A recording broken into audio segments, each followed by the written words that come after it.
तर भाजप नेत्या आशा बुचके यांची प्रकृती खालावलेली आहे। आशा बुचके यांनी सकाळी अजित पवारांच्या विरोधात आंदोलन केलं, मात्र रक्तदाब वाढल्यामुळे बुचकेंवर खासगी रुग्णालयात उपचार सुरू करण्यात आलेले आहेत।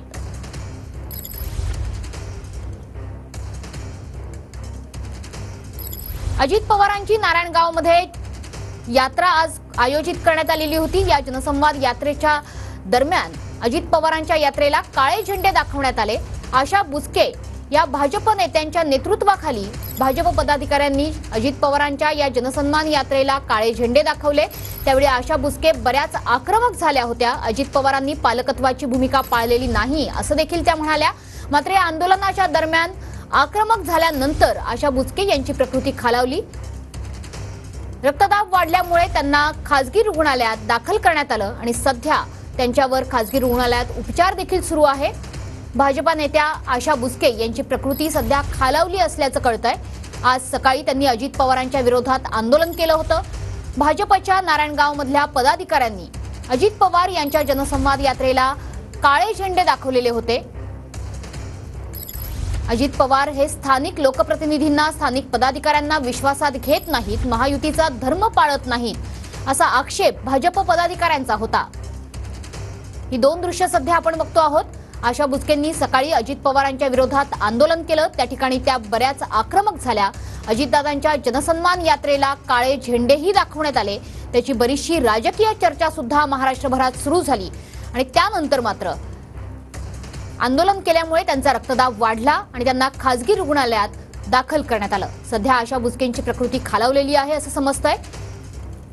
त्यांना खासगी रुग्णालयात दाखल केलेलं आहे आणि ती दृश्य देखील आपण बघतो आहोत। त्यांच्यावरती खासगी रुग्णालयात उपचार सुरू आहेत। सध्या त्यांना सलाईन लावण्यात आलेला आहे, मात्र रक्तदाब वाढल्याने त्यांची प्रकृती खालावल्याचं सध्या कळतं आहे। अजित पवारांच्या जनसन्मान यात्रेला काळे झेंडे दाखवल्यानंतर भाजप पदाधिकाऱ्यांना पोलिसांनी ताब्यात सुद्धा घेतलेलं होतं।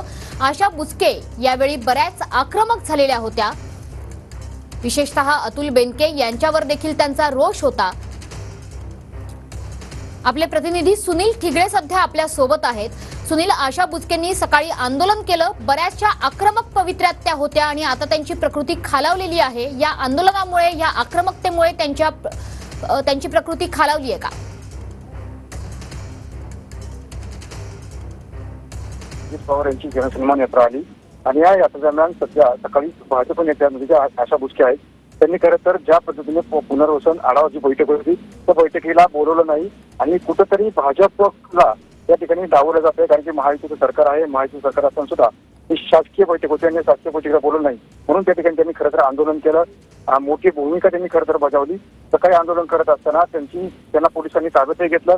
ताब्यात घेतल्यानंतर त्यांना पोलीस स्टेशनमध्ये दाखल केल्यानंतर त्यांची प्रकृती सध्या खालावलेली पाहायला मिळते। त्यांना नारायणगाव येथील एक खासगी रुग्णालय आहे, त्या रुग्णालयामध्ये सध्या त्यांच्यावरती उपचार सुरू आहेत। आताच काही वेळापूर्वी म्हणजे त्यांच्या विरोधी महाविकास आघाडीमधील काँग्रेसचे सत्यशील शेरकर आहेत, त्यांनी त्या ठिकाणी खरं तर त्यांची त्या ठिकाणी भेट घेतली आहे, त्यांची तब्येतीची विचारपूस केली आहे। मात्र सध्या तरी त्यांना आयुष्यामध्ये ठेवलं असून त्यांच्यावरती ऑक्सिजन लावण्यात आलेला आहे, त्यांच्यावरती सध्या उपचार सुरू आहेत। मनस्वी नक्कीच याच्यामुळे आशा बुचके यांची प्रकृती खालावलेली आहे, त्यांना सध्या ऑक्सिजनवरती ठेवण्यात आलेलं आहे। धन्यवाद या सविस्तर माहितीबद्दल।